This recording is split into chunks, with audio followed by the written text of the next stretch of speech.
Hi, I'm UV and I just thought I'd share some tips on how to skate outside.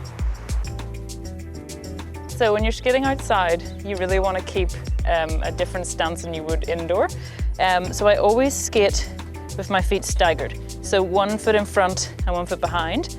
And it can take a little bit of time to see which foot you would prefer to be in front. I'm always a right-footed in front person, and that's just the way I like to skate. Feels a bit weird for me to go the other way, but you can do it either way.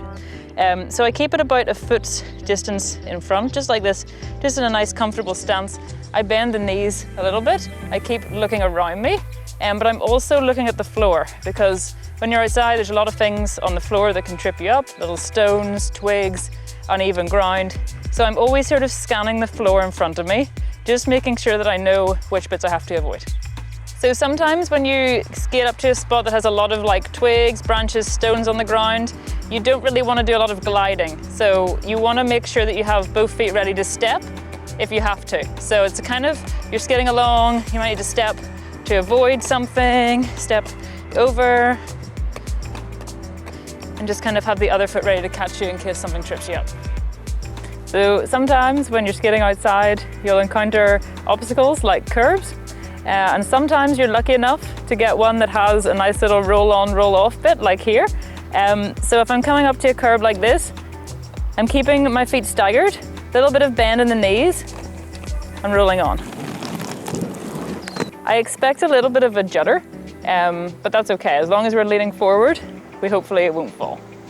The same thing goes with going down the curve. We do the same thing. So if I'm rolling up to a curb, we go to 45-degree angle. We step up with the leg closest to us. Remember, keeping the feet staggered and bending the knees.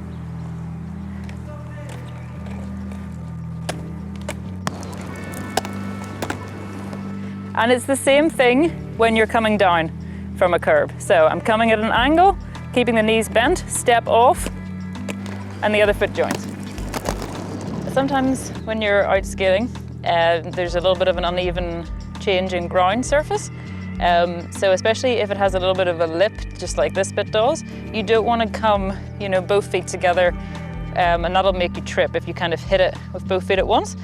So you want to make sure you stagger your feet and give a slight lift of the toe wheels. So just like a little bit, just like up and then down. Not so much that you'll fall over. And because my feet are staggered, they go one at a time. So I'm coming up, we go slow, we go 1, 2. Stopping when skating outside is a little bit different than when you're stopping inside. My favorite outside stop is the step stop or staggered stop. The way you do it is you skate up, you get into your plow shape and you step, step, step, step, and that'll stop you. And that's pretty reliable on any sort of surface, so it can be a really good one if you're not really sure whether your wheels will slide. So the positioning for that stop is my toes are together, my butt is synced down, my knees are bent, and my weight is forward. And so when I'm lifting my feet, it's the friction of your feet being at the angle that makes the stop. So we'll just do it again. And step, step, step. And you can do as many steps as you need to make yourself stop. Sometimes it's 2, other times it's like 8. So it just depends on the surface and how fast you're going. Other stops that I use for stopping outside are the T-stop, which you should have all learned before. The T-stop is just, if I'm just going slow, it's a nice stop to do, but I wouldn't do it if I was going fast.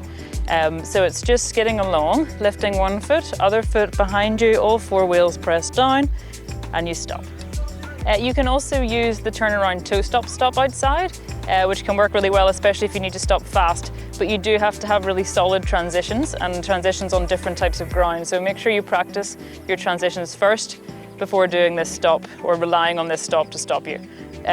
So turning up, transition. And notice as well when I stop, my feet are staggered. So I don't stop like this, because then I would be off balance. They're staggered, a nice wide stance, and I allowed a little bit of slide as well with the toe stops, so I didn't just jar to a stop really suddenly.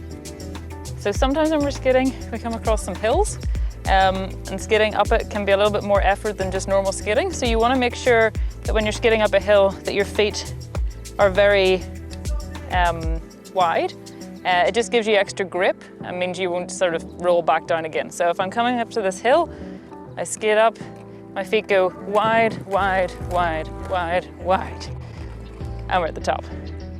If I'm coming down a hill, either I can just go for it, but the safest way for me is to go down backwards with a toe stop drag. So I stand at the top, always looking over my shoulder if I'm going backwards. I'd push my toe stop behind me, just one, and it just slows me down the hill. And I can stop if I want. I can roll a little bit faster. And it means I have a brake. It means I can control my speed as I go down the hill. So I just thought I'd show you some of the things that I carry with me whenever I'm skating outside. So I have my spare pair of shoes. That's just in case I skate somewhere that I can't obviously skate through, or if I come into difficulties, or if I get an injury or anything like that, then I can take the skates off and walk home. I also carry some skate tools, just in case something happens to my skates, so like my toe stop gets loose, I have something to tighten it in. One of the wheels get loose, then I can tighten that as well.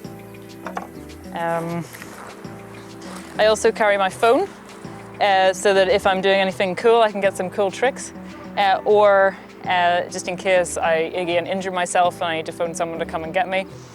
And I also usually carry a bottle of water as well, but I didn't have any room in my bag for that today.